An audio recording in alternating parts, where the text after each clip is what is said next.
आज जो हम चैप्टर लेने जा रहे हैं उसका नाम है विद्युत। विद्युत से आप परिचित हैं। विद्युत के बारे में आप क्लास 7 में भी पढ़ चुके हैं। विद्युत को कॉमनली आप कहते हैं बिजली। इसमें क्या है बच्चों कि एक आवेश होता है जो मूव करता है, और आवेश क्या है आपको पता है कि हर परमाणु जो होता है वो परमाणु बना होता है इलेक्ट्रॉन, प्रोटॉन और न्यूट्रॉन से। इलेक्ट्रॉन, प्रोटॉन और न्यूट्रॉन से, जिसमें से न्यूट्रॉन जो है वो न्यूट्रल है, उसके ऊपर कोई आवेश नहीं होता। प्रोटॉन के ऊपर धनात्मक होता है प्लस वाला, और इलेक्ट्रॉन के ऊपर माइनस वाला। तो ये आवेश क्या करता है, ये आवेश जो है परमाणु के ऊपर एक बल का अनुभव कराता है। तो सामान्य जो समान आवेश होते हैं, जैसे मान लीजिए कि हम छोटी क्लासों में बताते थे प्राइमरी क्लासेस में कि अगर आप बालों को कॉम्ब से बार बार रब करते हैं तो, और आपने कागज़ के टुकड़ों को छोटे छोटे पीसेस में नीचे डाल रखा है, तो वो कॉम्ब जो है वो उनको आकर्षित करेगी, कंघी जो है वो आकर्षित करेगी। क्यों? क्योंकि उसके अंदर एक आवेश जागृत हो जाता है। तो जो समान आवेश होता है जैसे प्लस प्लस, ये समान आवेश है। तो समान आवेश जो है वो आपस में एक दूसरे को प्रतिकर्षित करता है। प्रतिकर्षित बच्चों आप समझते हैं, मतलब एक दूसरे से दूर भागता है। और विपरीत आवेश अगर हैं,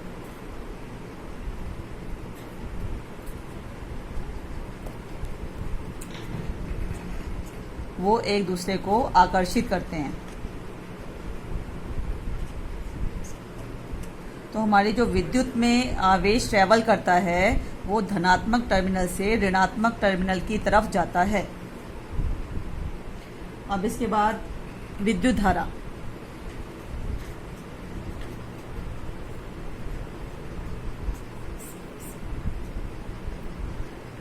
विद्युत धारा जिसको हम इंग्लिश में बच्चों करंट कहते हैं, और इसको हम आई से डिनोट करते हैं। तो विद्युत धारा जो है वो विद्युत आवेश जो हमने बताया था, ये जमा या घटा वाला जो भी आवेश है, वो आवेश जब किसी सर्किट में, किसी टर्मिनल में प्रवाहित होता है, तो प्रवाहित होने की दर को विद्युत धारा कहते हैं कि कितनी देर में कितना आवेश जो है प्रवाहित हुआ है। तो आवेश जो है उसको हम डिनोट करते हैं Q से। तो विद्युत धारा हमारा ऑटोमेटिकली क्या हो जाएगा, आवेश बटे में समय, कि कितना आवेश कितने समय में प्रभावित हुआ है, उस दर को हम विद्युत धारा कहते हैं। विद्युत धारा को नापने का मात्रक क्या है?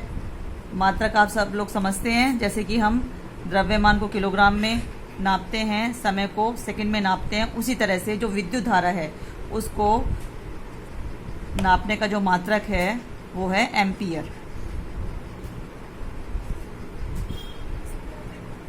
और यहाँ पर जो Q आवेश था, आवेश को नापने का मात्रक जो है वो है कूलाम।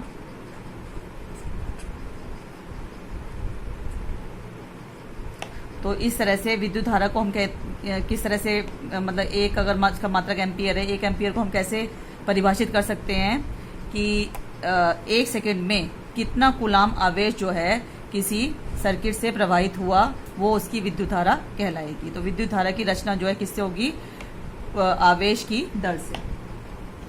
उसके बाद बेटा आपका है, इसी को अगर मान लो एम्पियर है, अगर इससे भी छोटी यूनिट जैसे किलोग्राम होता है, किलोग्राम के बाद आपके पास ग्राम भी होता है, इसी तरह से एम्पियर जो है इससे छोटी यूनिट क्या होती है, मिली एम्पियर।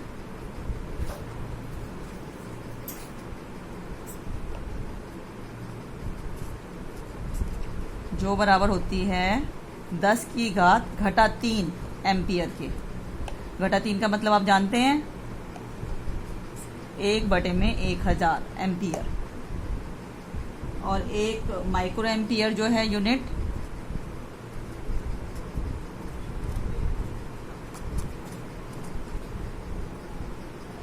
वो बराबर होती है 10 की घात घटा 6 एम्पियर के, जिसको हम 1 म्यू एम्पियर भी कहते हैं।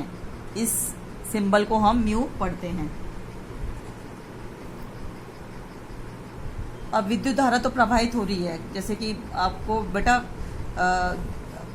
जो पता आपने छोटी क्लासेस में ही पढ़ा हुआ है, इस तरह से बनाते हैं हम।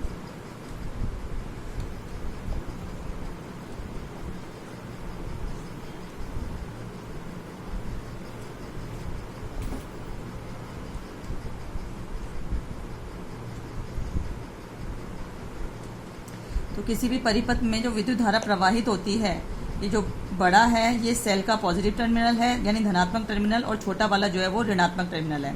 तो आपकी विद्युत धारा प्रवाहित होगी प्लस के साइन से माइनस के साइन की तरफ। अब इस विद्युत धारा, एक परिपथ में कितनी विद्युत धारा प्रवाहित हुई है, इसे हम किस चीज़ से नापते हैं? अमीटर से। तो यानी अमीटर वो यंत्र है जिसके द्वारा आप विद्युत धारा को नापते हैं।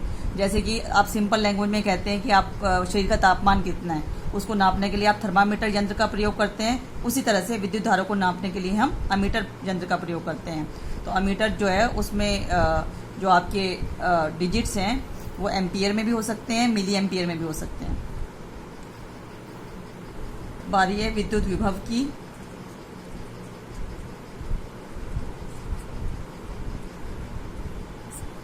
विद्युत विभव क्या है?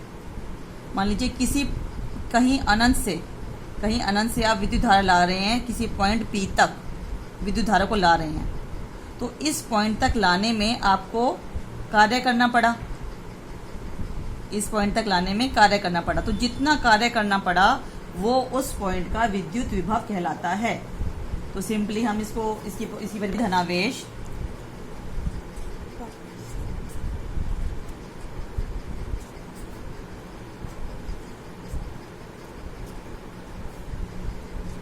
Q को अनंत से किसी बिंदु तक लाने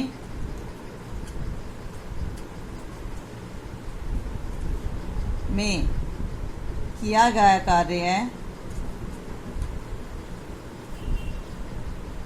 कार्य जिसे हम W से डिनोट करते हैं,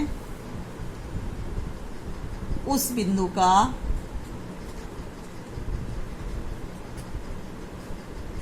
विद्युत विभव कहलाता है।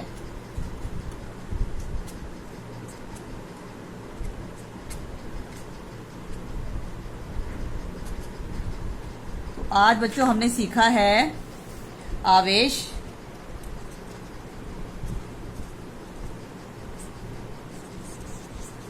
दूसरी चीज विद्युत धारा, आवेश का मात्रक, विद्युत धारा का मात्रक, विद्युत परिपथ और विद्युत विभव। ये जो विद्युत विभव है बच्चों, इसका क्या रोल है विद्युत धारा में? तो इसका रोल है बेटा विभवांतर।